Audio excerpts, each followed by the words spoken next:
Buenas tardes, hermanos. Hoy quiero que reflexionemos en un versículo bíblico. Si me acompañas a abrir tu Biblia en Proverbios capítulo 25, versículo 28. Proverbios capítulo 25, versículo 28 dice: como ciudad derribada y sin muro es el hombre cuyo espíritu no tiene rienda. Esta frase, hermanos, de cuyo espíritu no tiene rienda, esto se refiere a que no tiene dominio de sí mismo, no tiene dominio propio. Pero aquí cabe bien la pregunta: ¿a qué se refiere con esta ciudad derribada? Bueno, en la antigüedad las ciudades eran protegidas por muros y eran muros muy grandes. Y si en esa época tenían ciudades derribadas y tenían ciudades sin muros, entonces no tenían ninguna protección. De hecho, en relato bíblico narra el muro de Jericó, el muro de Jerusalén. Entonces, si esas ciudades no tenían muros, estaban totalmente vulnerables a todo tipo de ataque. Y este proverbio, hermanos, es una comparación. Solamente observa la palabra que dice al principio del Proverbios 25, versículo 28, al principio dice: ¿cómo? Así de vulnerable como es el hombre cuyo espíritu no tiene rienda. La idea, hermanos, es que una persona que no se controla es vulnerable a todo tipo de tentaciones. Así como el muro derribado, así es el hombre cuyo espíritu no tiene rienda. Realmente, hermanos, es fácil pecar por falta de dominio propio. Tenemos que someter nuestra carne, debemos controlarnos a nosotros mismos, pero la pregunta es: ¿cómo hago esto? ¿Cómo me controla a sí mismo? La respuesta es andando en el Espíritu, caminando en el Espíritu. Esto es someternos a la palabra de Dios, hermanos. Dice Efesios 5, versículo 18: no os embriaguéis con vino, en lo cual hay disolución.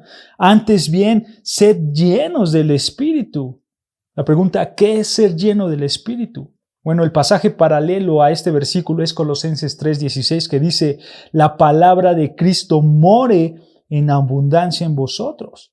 Entonces, ¿qué es ser lleno del Espíritu? Es ser lleno de su palabra, lleno de su palabra. Y así serás controlado, así controlarás tu carne, así tú tendrás dominio propio. ¿Por qué?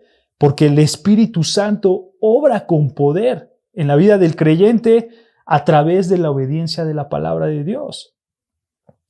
Fíjense, hermanos, el dominio propio es vital para nosotros, pero solo lo logramos si somos llenos del Espíritu, si obedecemos la palabra de Dios. Por supuesto, esto no es fácil, es una lucha constante, pero Pablo, hermanos, Pablo vivía también esta lucha. Ahí en 1 Corintios, si me acompañas rápidamente a 1 Corintios 9, versículo 24, vean lo que dice.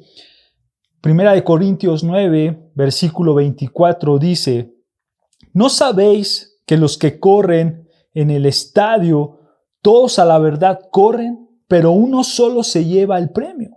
Corred de tal manera que lo obtengáis. Aquí Pablo, hermanos, da una ilustración de la vida deportiva. Versículo 25. Todo aquel que lucha, vean, de todo se abstiene. Ellos, o sea, los corredores, los deportistas, ellos a la verdad, para recibir una corona corruptible, pero nosotros una incorruptible. Lo que está diciendo Pablo es que si en el área deportiva, para ganar una competencia, el atleta tiene que ejercer su dominio propio, una disciplina en su vida. Tiene que estar abstenido de ciertas cosas para estar a su máximo nivel y así ganar una corona corruptible, dice Pablo. O sea, una corona pasajera. Pero nota, hermanos, nosotros vamos por una corona incorruptible. Y así nosotros tenemos que tener una vida como la del atleta, una vida en disciplina, absteniéndonos de cosas. Versículo 26, vean lo que continúa diciendo Pablo. Así que Yo de esta manera corro. O sea, absteniéndose. Pablo corría absteniéndose. No como a la aventura. De esta manera peleo, no como quien golpea el aire. Nota versículo 27. Sino que golpeo mi cuerpo. La idea de esta frase es dar golpes como boxeador a tu cuerpo. Te golpeas para controlar tus deseos. Obviamente, hermanos, esto no es literal. La idea de Pablo que tiene en mente es que él tomaba medidas drásticas. ¿Para qué? Vean, continúa diciendo, sino que golpeo mi cuerpo y lo pongo en servidumbre. O sea, Pablo tomaba medidas drásticas para sujetar su cuerpo, para ponerlo en servidumbre. No sea que habiendo sido heraldo para otros, yo mismo venga a ser eliminado. ¿Se dan cuenta, hermanos? Hay que tener dominio propio. El mismo Pablo tomaba medidas drásticas, porque si no se dominaba a sí mismo, no dominaba sus deseos carnales y pecaminosos, y las consecuencias podían ser muy grandes. Entonces, hay que seguir el consejo del proverbista, hermanos. Hay que tener una ciudad con muros, una ciudad que nos fortalezca de todo, pero solamente lo vamos a conseguir con la llenura del Espíritu Santo, con la obediencia a la palabra de Dios. Dios te bendiga, hermano.